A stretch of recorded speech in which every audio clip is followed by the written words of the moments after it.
Good morning, welcome back to the channel. Today I thought I would do a fragrance collection.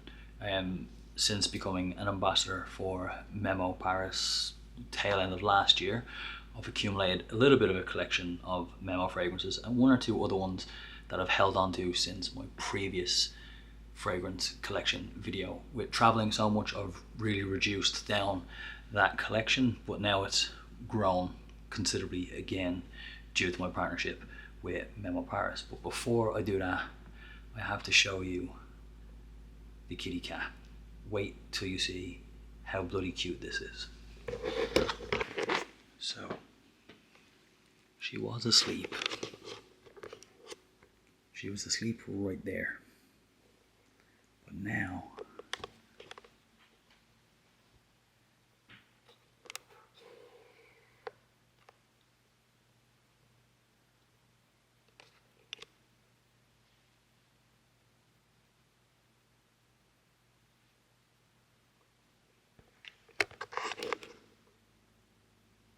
the fragrance collection is somewhat expansive, so for the nature of not making this video 5 hours long, I'm not going to go through the notes of each individual bottle. If something stands out to you and you want me to do a deep dive into that particular bottle, leave it in the comments below and I'll make a whole video about that particular one. Bearing in mind that would be about 18 videos if I was to do an individual video on each one. We shall start with Aventus by Creed. Aventus is one of the best-selling men's perfumes in the entire world. I think it's quite nice. Personally, I don't think it's anything super special. I can see why it's so popular. It's really easy to wear, but nothing to be sending postcards home about, personally. Tabahone I have done an entire video on, and I also have like a newsletter article all about this fragrance. It is actually quite an interesting fragrance, both in how it actually smells with its rich tobacco notes, but also in its history. So Tabahone was actually created by Creed for Winston Churchill, and then I think in the 90s they kind of slightly reformulated it, and then in the year 2000 or something like that they actually released it for to the public so they could buy it. But this, if you're going to buy anything from Creed, me personally, it'll be this. You can see how much of the bottle has gone. So I mean, in the space of a year I have worn this a significant amount of time, and they actually engraved on the back of the bottle there, it says discovered not announced, which is kind of my mantra when it comes to fragrance. So that's Creed out of the way. We'll jump into Memo. We'll start with the small ones and then work up to the big ones. We'll start with these handy little fellas. So these are the travel atomizers from Memo. So any of the Memo 10ml bottles will fit directly inside these little travel atomizers, which obviously protects the actual bottle, but makes it really, like, it's much easier to hold and spray because it's a bigger kind of vessel in your hand. But then bear in mind that some airports will actually stop this because they don't actually know what it is. Many times I've been stopped in an airport and security have asked me what it is, and then you basically just tell them to travel atomizer, you know, you show them it, they realize it's perfume and you're on your way. And then another travel atomizer I have is this one, which is the limited edition one for the launch of Indian leather. So now we'll dive into the entire collection of Memo that I have, and please, for the love of God, don't give me shit in the comments about how I pronounce half of the names on these. Just give me a break. And the reason I say that is because this first one I've generally absolutely no idea how to say, and it's Majeroi. These are the 30ml bottles from Memo. So yeah, the big ones are 75ml and you can travel very freely with them. You can go through any TSA, no problem at all. But the 30ml ones are obviously significantly smaller and way under the liquid limitations for travel. So these are absolutely perfect for travel. It is Majeroi, and actually by the time this video goes live, Memo have a special for the entire of February where all of the 30ml bottles are €100. So great little time to pick one of these up.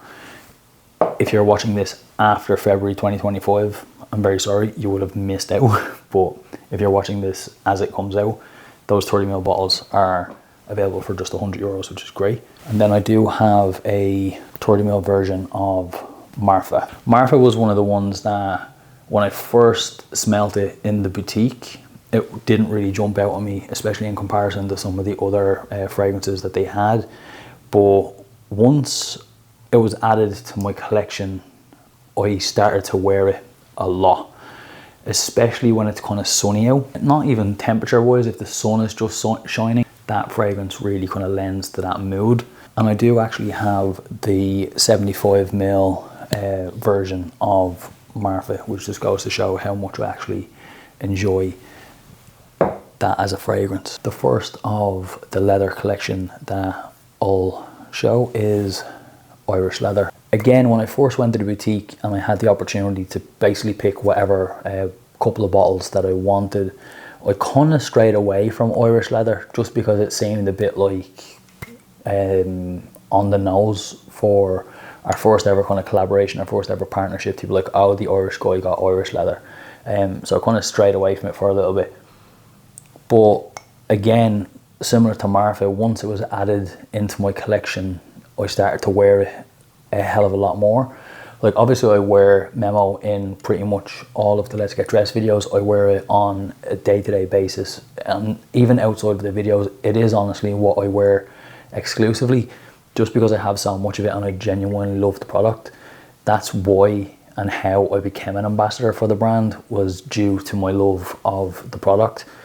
So because I wear it daily and I like switching it up all the time, that's how fragrances that didn't stand out to me initially eventually kind of grow on me. And I'm quite privileged that I'm in a position where I can allow a fragrance to grow on me because my collection is quite expansive.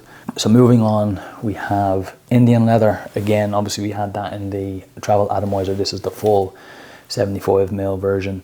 This is an extremely fruity, florally sort of fragrance. One that I don't really wear all that often, but when summer comes around, that might change. When the temperature increases a little bit, it might change again. This will be probably one of those things that like grows on me. But right now, I wear it very little. With me, my fragrance is very much based on like my outfit, where I'm going, and my mood. And with the temperature and the temperature dictating the outfits, I just feel that that fragrance is not really matching with that right now.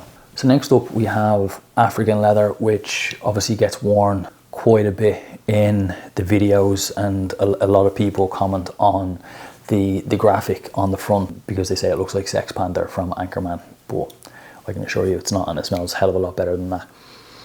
African leather is probably one of my absolute favorites. Surprisingly, in the colder months, this stuff smells incredible.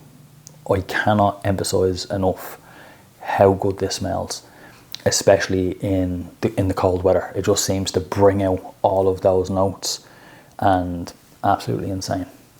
You'll also notice with a lot of the leather scents, they have animals on the front. African being a leopard, Indian being an elephant, and Irish being a horse. Now the next leather scent I'll show you is an exception to that animal branding, and that is Sicilian leather. So Sicilian leather was probably one of the first 3 or 4 Memo fragrances that I ever tried.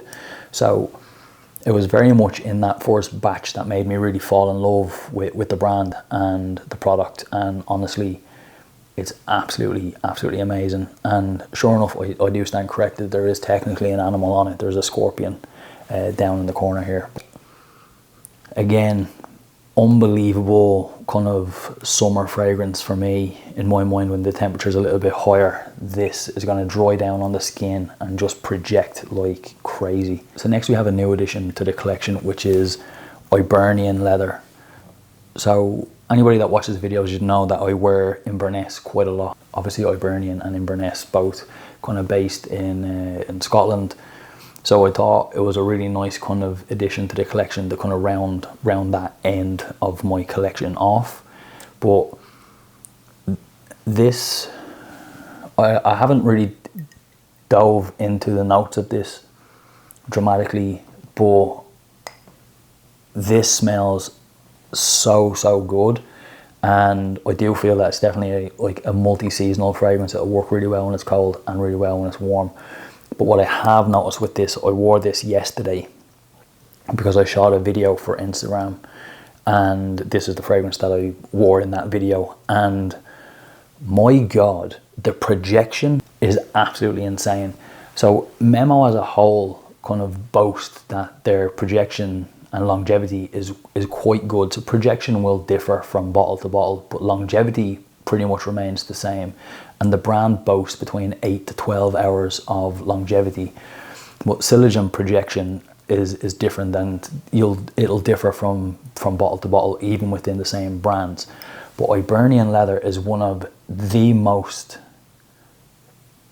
projection based, like I don't even have the words to describe how this projects and how this fills a room, and you smell it hours and hours later. Honestly, if you want bang for buck on a fragrance, Iberian leather is going to be it, because once you spray it on you, that's how you're going to smell probably for a couple of days. And again, with the animal theme, we have a lion on the front of that. I'm not sure the Scottish people would be too happy, because I think the lion is associated with England and the dragon with Wales, and Scotland is technically a unicorn, but we shall digress. We have Russian leather. So again, if you follow me on Instagram, you would see this used very frequently. This is one that I absolutely love. This is one that I picked up in the boutique. I actually picked this and Etek up together because I love how they layer. And the very first time I smelt this, I remember turning to George, one of the guys from the Memo team, and I said to him, this is what James Bond smells like. This is a super masculine scent. Works, again, multi-seasonal. It's great in the winter time, amazing in the summertime. And again, the sillage and the projection of this is absolutely brilliant. So if you're one of those people that like to kind of make an announcement and you want people to smell you, this is going to be a fragrance for you. And it also means that you don't need to spray a lot of it, because it'll last 8 to 12 hours and it projects all on its own. So you don't need a lot of sprays, which is great because these things aren't cheap, which means only a couple of sprays goes a hell of a long way, which means your bottle lasts you much longer. So that brings us to the end of our leather collection. So we'll move into the rest now, and we'll look at Odeon. So again, this is a new one into the collection. Super vanilla-y, florally, very light, and again, something that I feel will perform incredibly well in the warmer months of the year, or if you live in a warmer climate, I feel this is where this will perform extremely well. So then we have Palace Bourbon. So again, a new one to the collection, which I think I've worn now in 1 or 2 videos already, because as soon as I smelled this, I was like, yeah, that's a bit of me. Very much ties into a lot of the leather fragrances that I already wear, similar kind of mood and feeling to it. So last of the black bottles will be Inverness. Again, if you watch the Instagram or TikTok videos, you will notice that I wear this a hell of a lot. Again, just a really nice fragrance. Longevity, again, that 8 to 12 hours, which the brand boasts, and also the sillage and projection of this is really good. So again, one of those things that you don't really need to spray a lot of to kind of project and fill a room. But also, if you spray it on your clothes or something like that, if your girlfriend borrows your scarf or your hoodie or anything like that, and you want it to smell like you for a long time, something like this, or Russian leather, or Iberian leather, like I mentioned, where the sillage is really, really strong, something like that, you'll struggle to get it out of your clothes, trust me. So moving on to the tail end of the collection, we have Capadia. So this was one of the first times I met the brand in person. I was living in London at the time, and they were launching Capadia, and they invited me down to the launch, and you know, we got gifted a bottle. It used to say my name down the side, and the bottle was hand painted, but from using it and travel and everything else like that, the paint was all kind of worn off. But again, really, really beautiful, really light, florally sort of fragrance, and this is something that I wear a lot during the warmer months of the year. So I've mentioned this a couple of times because I have an entire video on it, and then I mentioned layering it with Russian leather, and that is E-Tech. So you can tell by how low the liquid level is in the bottle how often I wear this. This smells like nothing else on the market, in my opinion, and every single time I wear this, even if it's not layered with something, when it's layered with something, it gives it a different kind of kick to it, and everybody kind of wants to know what it is because it's so different. But even on its own, this is one of the fragrances that a lot of people will ask me what perfume you're wearing. So next we have Abu Dhabi. So again, if you follow me on other social media platforms, you would have saw that I went to Abu Dhabi with Memo for the launch of this fragrance, and it was an unbelievable experience, you know, getting to stay in you know, a top hotel, and getting to meet the locals and be kind of embedded into their culture and see things like the Abrahamic family houses and the Grand Mosque and everything like that. It was honestly such an incredible experience, and the fragrance itself doesn't disappoint. Abu Dhabi, again, one of my favorites in the collection, and it'll be quite interesting to see how that performs now in the cold northwest of America, because when I was wearing it, I was in the desert climate of Abu Dhabi. So it'll be quite interesting to see how the smell translates and works in a colder climate. So second to last, we have Sintra. Again, this is a new one to the collection. Really light, really florally, a little bit kind of fruity, but again, I feel this is something that'll perform much better in the warmer summer months of the year. Probably lends a little bit more on the feminine side for my personal taste, so I think I can smell vanilla in there.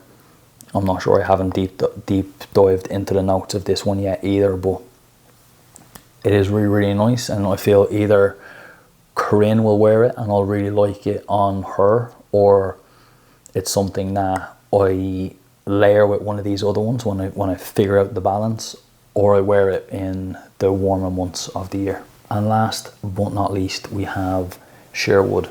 Sherwood is, how do I describe it? It's like, I mean, it says Sherwood, and it is quite a woody fragrance. But again, like E-Tech, it's really, really kind of unique in how it kind of trickles across your palette.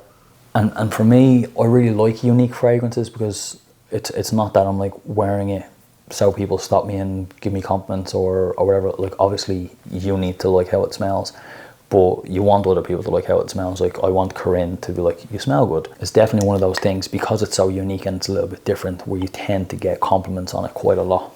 The sillage is quite good considering how light it is, and it's not your typical kind of woody fragrances which tend to be like ultra masculine and very deep and like tend to have moss and tobacco in with the wood.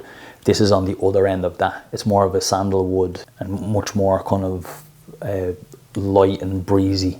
That is my fragrance collection to date. Again, it'll probably expand, because as I said, I am an ambassador for Memo, so if there's anything within the Memo collection that I feel that I like, or that they want to promote a little bit more of, generally that's when my collection expands a little.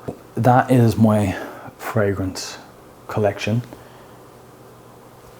But Corinne's friend Ewan is staying with us for like 2 nights because he's picking up a dog. He's picking up a little puppy, and I had no idea what sort of puppy he was picking up, but then Corinne showed me, and it's a fucking Dalmatian. One of my favourite dog breeds ever. I think I've only ever seen 2 Dalmatians in my entire life, in real life, in person, and they were across the street. I've never even petted a Dalmatian before, and there's going to be a little Dalmatian puppy running around the apartment in a couple of hours, and I may actually lose my shit. Hi.